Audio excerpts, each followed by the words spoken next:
नमस्कार, मैं हूं शुभे मिश्रा और आप देख रहे हैं चुनाव से जुड़ा सबसे पहला चुनावी बुलेटिन। चुनाव की चाल तो समझिए। लोकसभा चुनाव में चंद दिनों की देरी है, लेकिन चुनावी चाल तूफानी गति से चली जा रही है। बीजेपी चाल चल रही है, कांग्रेस चाल चल रही है, तो क्षेत्रीय दल भी चाल से कमाल करने की जुगत में है। हमारी नजर चुनाव की हर एक चाल पर है, तो चुनाव से जुड़ी हर एक खबर को आपको दिखाएंगे। खबर के अंदर की एक एक चाल को भी समझाएंगे। बस आप देखते रहिए देश का सबसे पहला समझाने वाला बुलेटिन, चुनाव की चाल तो समझिए।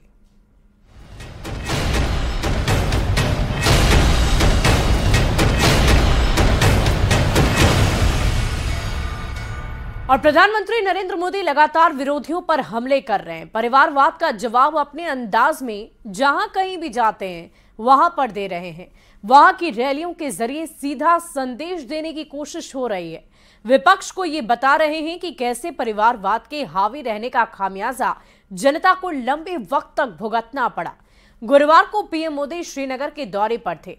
जम्मू कश्मीर से धारा 370 हटने के बाद बदलाव का जिक्र करते हुए पीएम मोदी ने कैसे विपक्ष को अपने अंदाज में घेरा, इस रिपोर्ट के जरिए समझिए।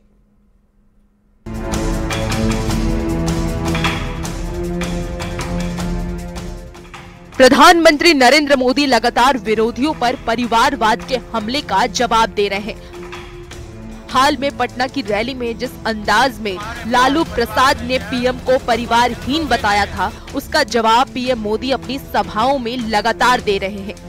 क्या परिवार वालों को चोरी करने का लाइसेंस मिल गया है क्या?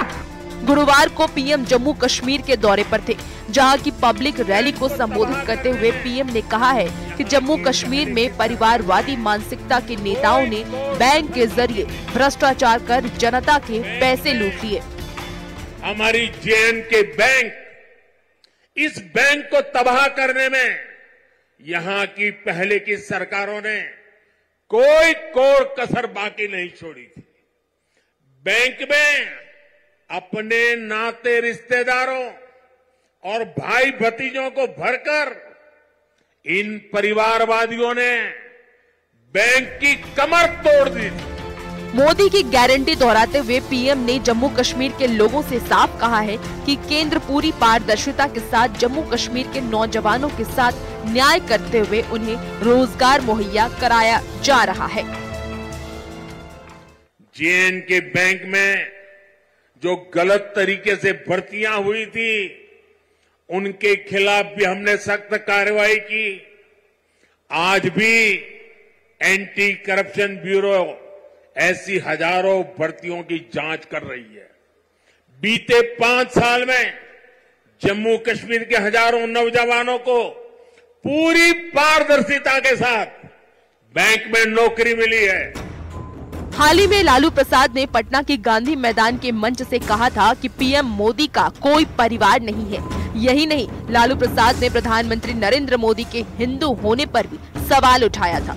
पर उसके बाद से ही लगातार प्रधानमंत्री नरेंद्र मोदी देशवासियों को अपना परिवार बताते हुए जनता के लिए काम करते रहने का संकल्प दोहराया है। Bureau report, news 18।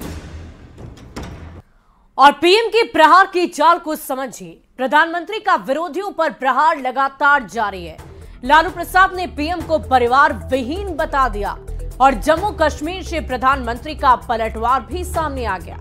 परिवारवादी सोच ने जम्मू कश्मीर को डुबो दिया, ये कहना है देश के प्रधानमंत्री का। चुनाव से पहले विरोधियों पर उन्होंने करारा वार किया है और इससे पहले भी 2-4 जनसभाएं जो उनकी बिहार में हुई, उसमें भी उन्होंने परिवारवाद पर जमकर बोला। पीएम मोदी ने देशवासियों को बताया कि परिवार देश को लूटने वाला है। नेताओं को ये बताया कि वो परिवारवादी हैं और जम्मू कश्मीर में उन्होंने बदलाव का भी दावा किया। युवाओं को पारदर्शिता के साथ नौकरी दिए जाने का दावा किया है और चुनावी मंच से पीएम का ताबड़तोड़ हमला लगातार जारी है। देखने वाली बात होगी कि इन हमलाओं का लगातार जो अलग अलग बातें कही जा रही है प्रधानमंत्री की तरफ से, अलग अलग नेताओं को लेकर जो बयान दिए जा रहे हैं, उसका कितना असर आगामी लोकसभा चुनाव में देखने को मिलता है। बढ़ते आगे, लोकसभा चुनाव बेहद करीब है और ऐसे में सभी पार्टियां सीट शेयरिंग समेत तमाम मुद्दे सुलझा लेना चाहती है।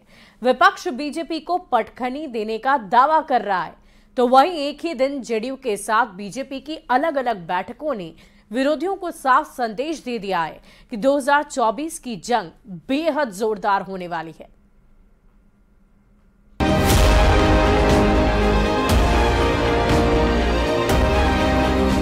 लोकसभा चुनाव से ठीक पहले एनडीए पूरी तरह से फॉर्म में है। पटना में जेडीयू की वर्चुअल बैठक बुलाई गई। पटना के जेडीयू दफ्तर में करीब 2 घंटे तक चली बैठक की अध्यक्षता प्रदेश अध्यक्ष उमेश कुशवाहा ने की। इस बैठक में लोकसभा चुनाव की तैयारियों को लेकर पार्टी नेताओं से फीडबैक लिया गया। बिहार में लोकसभा की सभी 40 सीट जीतने पर मंथन किया गया, तो वहीं अभी से पार्टी सांसदों और विधायकों के साथ ही पूर्व प्रत्याशियों और मंडल प्रमुखों से 2025 के विधानसभा चुनाव को लेकर भी फीडबैक लिया गया। वर्चुअल बैठक में हमारे माननीय मंत्रीगण, माननीय सांसदगण, माननीय विधायकगण, हमारे पार्टी के प्रत्याशी भाग लिए और उसके माध्यम से जुटे और उनसे आप जानते हैं कि यहाँ बिहार के लोकसभा चुनाव में 40 के 40 सीट लोकसभा का अपने नेता की झोली में देना है। इसके लिए और विधानसभा में भी 2010 का जो जिस तरह सफलता हासिल की है वो सफलता हासिल भी करना है। तो इसके लिए हम लोग बूथ स्तर पर कैसे मजबूत हो, धारदार हो, उसके लिए हम लोग समीक्षा किया है और संगठन के जो तमाम लोग हैं और जो हमारे नेता हैं उन सभी लोगों से उनसे संवाद स्थापित किए हैं और हम समझते हैं कि जो इससे आने वाले समय में अच्छा हम लोग बेहतर प्रदर्शन करेंगे। तो वहीं दिल्ली में बिहार बीजेपी के कोर ग्रुप की बैठक हो रही है। 2 दिनों तक आयोजित इस बैठक में बिहार के दोनों डिप्टी सीएम की मौजूदगी में मंथन होगा। बीजेपी की इस अहम बैठक में अमित शाह, पार्टी अध्यक्ष जेपी नड्डा के साथ संगठन महामंत्री बीएल संतोष मौजूद रहेंगे। बैठक में बिहार से एनडीए उम्मीदवारों के नामों पर चर्चा के साथ लोकसभा चुनाव के लिए टिकट पर मंथन भी होगा। न्यूज़ 18 के लिए पटना से आनंद अमृतराज और दिल्ली से अमितेश कुमार की रिपोर्ट। और चुनाव से पहले बैठक की चाल को समझिए। लोकसभा चुनाव में बेहद कम समय शेष बचा है और 1 हफ्ते बाद आम चुनाव का ऐलान होना संभव माना जा रहा है। सभी पार्टियां बैठक कर मंथन में लगातार जुटी हुई है। बिहार में एनडीए के दल लगातार बैठक कर रहे हैं, ताबड़तोड़ बैठकें चल रही है और एक ही दिन में जेडीयू और बीजेपी की मैराथन मीटिंग होती है। विरोधियों पर मानसिक बढ़त लेने की तैयारियां हैं। सीटों की डील फाइनल करने की मुहिम भी लगातार जारी है। सहयोगी दलों से समन्वय बनाने की कोशिश भी की जा रही है और किसी तरह की दिक्कत नहीं होने का दावा किया जा रहा है। इंडिया अलायंस को पटखनी देने की तैयारी में एनडीए पुरजोर तरीके से लगी हुई है और सीटों के फॉर्मूले पर भी लगातार चर्चा की जा रही है। देखने वाली बात होगी कि सीट शेयरिंग का फॉर्मूला एनडीए की तरफ से कब तक बनकर तैयार हो जाता है। चिराग पासवान ने लोकसभा चुनाव से पहले पटना में बहुत बड़ी बैठक बुलाई, जिसमें पार्टी के तमाम पदाधिकारी शामिल हुए। बैठक का मुख्य एजेंडा सीट शेयरिंग तो रहा ही और बैठक में इस बात पर भी जोर दिया गया कि चिराग पासवान अपने पिता की पारंपरिक सीट हाजीपुर से चुनाव लड़ेंगे, जिस पर अब बीजेपी ने भी बड़ा बयान दिया है।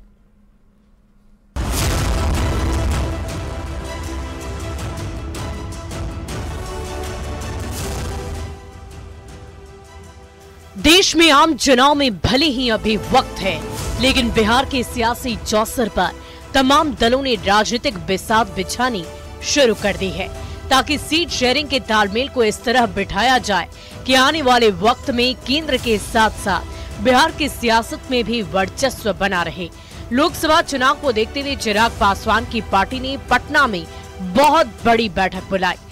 खुद को पीएम मोदी के हनुमान बताने वाले चिराग पासवान ने साफ कर दिया है कि पीएम मोदी के प्रति उनका विश्वास अटूट है, पर चिराग सीट शेयरिंग का फॉर्मूला 2019 की तरह ही सेट करना चाहते हैं, यानी 6 जोड़ 1। चिराग की 6 जोड़ 1 वाली मांग आखिर क्यों है? दरअसल 2019 लोकसभा चुनाव में एलजेपी 6 सीट पर लड़ी। बीजेपी कोटे से दिवंगत रामविलास पासवान राज्यसभा भेजे गए थे। एनडीए से अलग रहकर भी चिराग पासवान ने हमेशा खुद को मोदी का हनुमान बताया, उनमें भरोसा जताया और उसी भरोसे की बदौलत वो इस बार भी बीजेपी से 6 जोड़ 1 के फॉर्मूले के तहत सीट शेयरिंग की डिमांड कर रहे हैं और अपने पिता की पारंपरिक सीट हाजीपुर से खुद चुनाव लड़ना चाहते हैं। हमारे नेता पहले भी कह चुके हैं कि 2014 में 7 सीट पर लोक जनशक्ति पार्टी चुनाव लड़ी थी, 2019 में 6 और 1 राज्यसभा पे चुनाव हम लोग लड़े थे कि कितना सीट पे लड़ना है, कौन सीट पे लड़ना है, ये वो निर्णय लेंगे। अगर चिराग पासवान खुद को पीएम मोदी का हनुमान कहते हैं, तो पीएम मोदी ने भी वक्त वक्त पर ये साबित किया है कि वो चिराग के अभिभावक के रूप में हैं। यही वजह है कि जब एनडीए में चिराग पासवान के रोल और सीट शेयरिंग के मुद्दे पर डिप्टी सीएम विजय सिन्हा से सवाल किया गया, तो उन्होंने साफ साफ कह दिया कि कोई नाराजगी नहीं है और जल्द ही सीट शेयरिंग का मुद्दा सुलझा लिया जाएगा। अपने परिवार को छोड़ करके ये अपने पार्टी के भविष्य को भी अंधकार में डाल दिए हैं और इसलिए भविष्य अंधकार में है, लालटेन बुझने वाला है। इसलिए कहीं न कहीं ये घबराहट में अनाप शनाप बयान दे रहे हैं। भले ही अभी तक सीटों को लेकर बातचीत अंतिम चरण में है, लेकिन जिस तरह से चिराग और बीजेपी की ओर से बयान आ रहे हैं, उससे इतना तो साफ है कि इस मुद्दे को सुलझा लिया गया है। हालांकि देखना होगा कि जिस फॉर्मूले के तहत चिराग सीटों की मांग कर रहे हैं, उस पर बीजेपी सहमत होती है या नहीं। न्यूज़ 18 के लिए पटना से विनीता मिश्रा और शैलेंद्र की रिपोर्ट। और बिहार में लोकसभा चुनाव से पहले की हलचल तो तेज है। पार्टियां एक दूसरे पर पोस्टर के जरिए वार कर रही है। कैसे पटना की सड़कों पर आरजेडी के पोस्टर पर बीजेपी की ओर से जवाब दिया जा रहा है, समझिए इस रिपोर्ट के जरिए। क्या परिवार वालों को चोरी करने का लाइसेंस मिल गया है क्या? लोकसभा चुनाव से पहले देश भर में एक बार फिर से परिवारवाद पर सियासी संग्राम छिड़ गया है। तुम्हारे पास परिवार नहीं है और तुम हिंदू भी नहीं है। क्या परिवार वालों को चोरी करने का लाइसेंस मिल गया है क्या? सत्ता पक्ष और विपक्ष दोनों ही एक दूसरे पर परिवारवादी होने का आरोप लगा रहे हैं। इस बीच पटना में आरजेडी की तरफ से जगह जगह पर पोस्टर लगाकर बीजेपी पर निशाना साधा जा रहा है। पोस्टर पर आरजेडी की तरफ से सफाई दी गई है। पोस्टर पर लिखा है, गर्व से कहता हूं, मैं देश की संपत्ति बेचने वाले का परिवार नहीं हूं। देश में परिवारवाद को लेकर के सियासत जोरों पे है। मुख्यमंत्री नीतीश कुमार से लेकर प्रधानमंत्री नरेंद्र मोदी तक लगातार परिवारवाद पे हमला बोल रहे हैं। वहीं दूसरी तरफ आरजेडी भी जो है हमलावर है परिवारवाद के मामले को लेकर के। यहाँ देखिए, ये एक पोस्टर जो है वो आरजेडी की तरफ से लगाया गया है। मोहम्मद गुलाम मुस्तफा उर्फ मोहम्मद गौरी समी जो हैं कोषाध्यक्ष हैं जिला सीतामढ़ी के, और इनके द्वारा ये पोस्टर जो है वो पटना में विभिन्न जगहों पे लगाया गया है। हम जो तस्वीर दिखा रहे हैं ये आरजेडी कार्यालय के पास की है। चुनाव से पहले शुरू हुए पोस्टर वार को लेकर बीजेपी ने आरजेडी पर कड़ी नाराजगी जताई है। बीजेपी के प्रदेश उपाध्यक्ष संतोष पाठक कहते हैं कि बीजेपी जनता के लिए काम करती है, जबकि आरजेडी के नेता सिर्फ अपने परिवार के लिए काम करते हैं। बिहार की जनता नरेंद्र मोदी जी को अपना परिवार मानती है और ये पूरे पिछले 4 दिनों में पूरे देश में अपने सोशल मीडिया पर इसका प्रोफाइलिंग लगाकर सबने बता भी दिया है। राजद का परिवार ऐसे भी भ्रष्टाचारी परिवार है, पूरा का पूरा परिवार भ्रष्टाचार के केस में लिप्त है, सभी जेल के मुहाने पर खड़े हैं। चुनाव में भले देरी हो, पर बिहार में गठबंधन टूटने और नए समीकरण बनने के बाद सरकार और विपक्ष एक दूसरे पर वार पलटवार जोरदार तरीके से कर रहा है। वैसे चुनाव से पहले पोस्टर के जरिए सवाल जवाब का फायदा शायद ही पार्टियों को वोटिंग के वक्त मिले, क्योंकि ये जो पब्लिक है वो सब जानती है। न्यूज़ 18 के लिए पटना से अमित कुमार की रिपोर्ट। और फिलहाल इस खास बुलेटिन में अभी के लिए बस इतना ही। आप बने रहे न्यूज़ 18 बिहार झारखंड के साथ।